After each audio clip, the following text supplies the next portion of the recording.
નમસ્કાર વિદ્યાર્થી મિત્રો, દરેક વિદ્યાર્થી મિત્રો આગળના વિડીયો આપણે જોયા હશે। આગળના વિડીયોની અંદર આપણે ગણિતના વિડીયો, આકૃતિના વિડીયો મૂકેલા છે। આજે ફરીવાર આપણે ગુજરાતીના ફકરાના વિડીયો સાથે આપણે હાજર થયા છીએ। ત્યારે આજે આપણે ભાષા ગુજરાતીનું સોલ્યુશન કરવું છે એક ફકરાનું, અને દરેક વિદ્યાર્થી મિત્રો આવા નવા ફકરાઓ આપણી પાસે જેવા મળશે એ તરત જ આપણે એનું સોલ્યુશન કરતા રહેવાનું છે।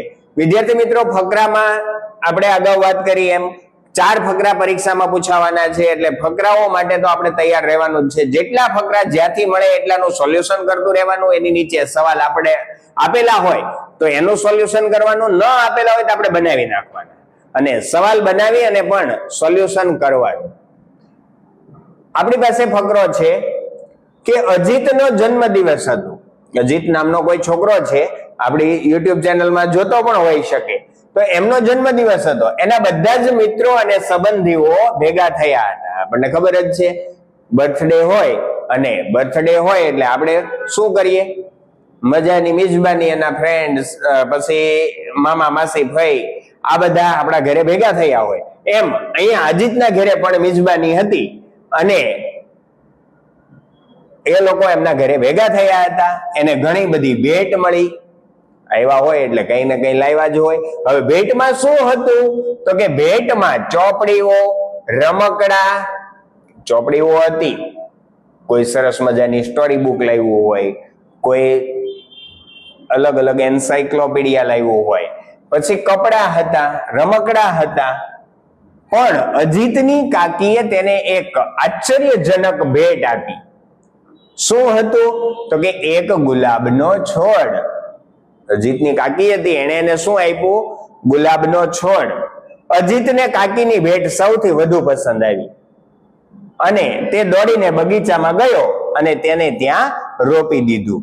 અજીત છે એને એની કાકીએ જે ભેટ આપી ગુલાબનો છોડ, એ એને બહુ પસંદ આવી ભેટ, અને તરત જ એને શું કર્યું કે આ જે ગુલાબનો છોડ છે એને બગીચામાં વાવી દીધો, રોપી દીધો। અજીત રોજ તેને પાણી સિંચતો, રોજ પાણી પાય।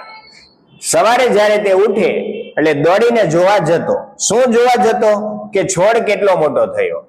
એક દિવસ તેણે જોયું કે 2 નાની કળીઓ બહાર ઝાંકી રહી છે। છોડને 2 કળીઓ આવી અને એ કળીઓ છે એમાંથી સુંદર પીળો ગુલાબ બનતા જોઈ। એને કળીઓ હતી, એમાંથી ગુલાબ બન્યો, એ જોયું। તે પ્રસન્ન અને રોમાંચિત હતો, એકદમ રોમાંચિત થઈ ગયો હતો। તેણે પોતાની માની મદદથી ફૂલ તોડ્યા। એની માને કીધું કે ભાઈ મારે આ 2 ફૂલ આવ્યા છે એને તોડવા છે, એટલે એમની માતાની મદદથી એને શું કર્યું? ફૂલ તોડ્યા। તેણે પહેલા 2 ગુલાબ, એને 2 કળીઓ આવી હતી એટલે 2 ગુલાબ બન્યા। એ 2 ગુલાબ કોને આપ્યા તો કે માં અને બહેનને ભેટ આપ્યા। એક એની માતાને આપ્યું, એક એની બહેનને આપ્યું। અજીતે નિર્ણય લીધો કે તે પોતાના બગીચામાં બીજા પણ છોડ વાવશે। આ ગુલાબનો છોડ ગમ્યો અને એના આધારે એને ખબર પડી કે બગીચાની અંદર આવા બધા અલગ પ્રકારના છોડ વાવીએ અને બગીચો છે એને ખૂબ આપણે રોમાંચિત કરવો છે। એટલા માટે એને નક્કી કર્યું કે હજી પણ હું ઘણા બધા છોડ બગીચામાં વાવી દઈશ। તો વિદ્યાર્થી મિત્રો, આ સરસ મજાનો ફકરો હતો। ફકરાની અંદર આપણી પાસે કેટલાક પ્રશ્નો આપ્યા છે, 5 પ્રશ્ન આપ્યા છે। 5 પ્રશ્નોનું આપણે સોલ્યુશન કરવાનું। તો પહેલો પ્રશ્ન છે કે જન્મ દિવસ પર અજીતની સૌથી સરસ ભેટ કઈ હતી? હવે જન્મ દિવસ હતો અને એમાં ભેટ હતી, બહુ બધું હતું, ચોપડી ને રમકડા ને, પણ એમાં સૌથી સરસ ભેટ કઈ હતી? તો એને સૌથી સરસ ભેટ જે લાગી હતી તે શું હતું વિદ્યાર્થી મિત્રો? એના કાકીએ આપેલો ગુલાબનો છોડ। હાલો બીજા પ્રશ્નમાં આગળ વધીએ કે જ્યારે અજીત ઉઠતો તે, અહીંથી વાક્ય આપણને જવાબમાં પૂછ્યું છે કે સવારમાં ઉઠતો એટલે ભણવાનું શરૂ કરી દેતો, છોડ તરફ દોડતો, નહાતો કે શાળાએ જતો?